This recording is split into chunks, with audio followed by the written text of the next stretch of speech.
প্রিয় দর্শক আসসালামু আলাইকুম। আজকে কথা বলবো মিজানুর রহমান আজহারীকে নিয়ে। ইতিমধ্যে আমরা একটা ভিডিও প্রচুর পরিমাণে ভাইরাল দেখেছি ভাই। তিনি আমাদের নবীজিকে নিয়ে কটূক্তি করেছেন। কিসে কটূক্তি এবং কিসে কথা বলেছেন, চলুন আমরা একটা ভিডিও দেখে আসি, তারপর সেই ভিডিও নিয়ে ভাই বিস্তারিত কথা বলবো। কেউ ভিডিওটা ভাই উপরে টান দিবেন না এবং স্কিপ করবে না, সম্পূর্ণ ভিডিওটা দেখবেন। মিজানুর রহমান আজহারীকে ভাই ঘৃণা করতে ইচ্ছা করবে। তো দর্শক চলুন দেরি না করে সেই ভিডিওটা দেখে আসি। বিশ্বনবীর কিন্তু টাকা পয়সা ছিল না, জানেন? ছাগল চড়াতো, কাউবয়। মা মিন নাবিয়্যিন ইল্লা রাআল গানাম, ছাগল চড়াতেন। এরপরে খাদিজাতুল কুবরার স্টাফ হিসেবে, কর্মচারী হিসেবে ক্যারিয়ার শুরু করলেন। এরপর বিজনেস ম্যাগনেট হিসেবে শুরু করলেন। খাদিজা। প্রিয় দর্শক, এতক্ষণ আপনারা শুনলেন তিনি আমাদের কলিজার টুকরা, সারা বিশ্বের নয়নমণি, আমাদের প্রিয় নবী হযরত মুহাম্মদ সাল্লাল্লাহু আলাইহি সাল্লামকে কটূক্তি করা কথা বলেছেন। কিছুদিন আগে এরকম কথা তিনি আরও বলেছিলেন ভাই। আসলে একটা কথা কি, অন্যায় যে করে এবং অন্যায় যে সহে দুইজনই সমান অপরাধী। বিশ্বনবীকে এইরকম একটা কথা বলেছে, সেইটা নিয়ে যদি আমি ভিডিও না বানাই ভাই, তাহলে আমাকে মানুষ বলে মনে হয় না, আমার ইমানটা মজবুত বলে মনে হয় না ভাই। তার জন্য আমাকে আপনারা যতটুকু শাস্তি দিবেন আমি মাথা পেতে নিব। প্রিয় দর্শক, আপনারা দেখলেন তিনি ভিডিওতে বলেছেন বিশ্বনবী নাকি কাউবয়।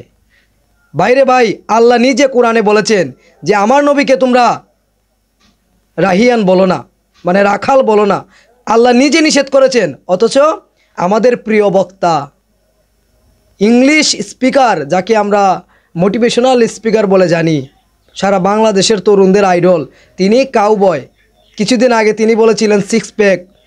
খাদিজাতুল কুবরাকে নিয়ে একটা খারাপ মন্তব্য করেছিলেন, সেইটাকে ছাড় দেওয়া হয়েছে। এইবার মিজানুর রহমান আজহারীকে ছাড় দেওয়া হবে না ভাই। একটা কথাই আছে, অল্প বিদ্যা ভয়ঙ্কর, আবার বেশি বিদ্যাও এখন দেখি ভাই ভয়ঙ্কর।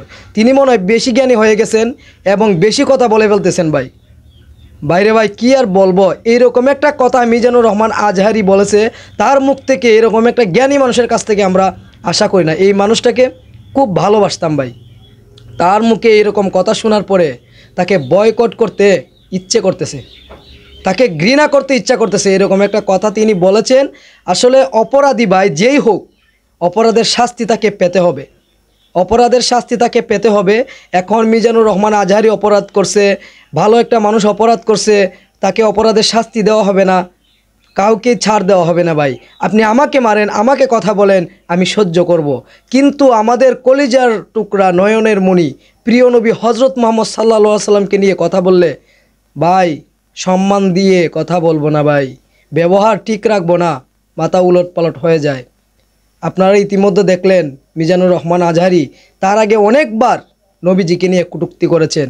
এইবার যে তিনি নবীজিকে কাউ বয় বলে কথাটা বললেন, এটা কিন্তু আপনাদের কাছে কেমন লাগছে আমি জানি না, কিন্তু আমার কাছে ভাই খুবই খারাপ লাগছে।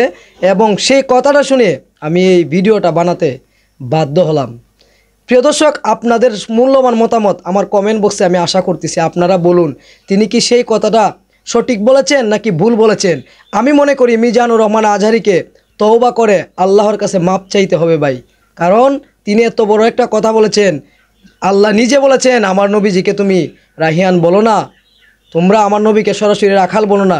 কোরআনে নিজে আল্লাহ নিজে নিষেধ করেছেন, সেই আল্লাহর কথাটাকে তিনি মানেন নাই ভাই, আল্লাহর বাধাটা তিনি মানেন নাই।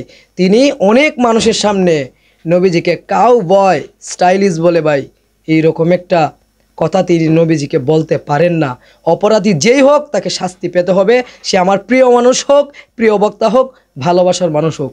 প্রিয় দর্শক, কে কে চান যে মিজানুর রহমান আজহারী তওবা করে আল্লাহর কাছে মাপ চাক এবং আমাদের প্রিয় নবীকে নিয়ে কটূক্তি করেছে তার যোগ্য শাস্তি হোক? যারা যারা চান মিজানুর রহমান আজহারী তওবা করুক, তারা অবশ্যই আপনাদের মূল্যবান মতামত আমার কমেন্ট বক্সে জানিয়ে দিবেন এবং ভিডিওটা বেশি বেশি করে শেয়ার করে ইসলাম প্রেমীদের কাছে পৌঁছে দিবেন ভাই, যেন তারা জানতে পারে এবং বুঝতে পারে মিজানুর রহমান আজহারীকে যারা ভালোবাসে তারা যেন এরকম ভিডিও দেখে ভাই তাকে ঘৃণা করতে পারে এবং তাকে শাস্তি দিতে পারে।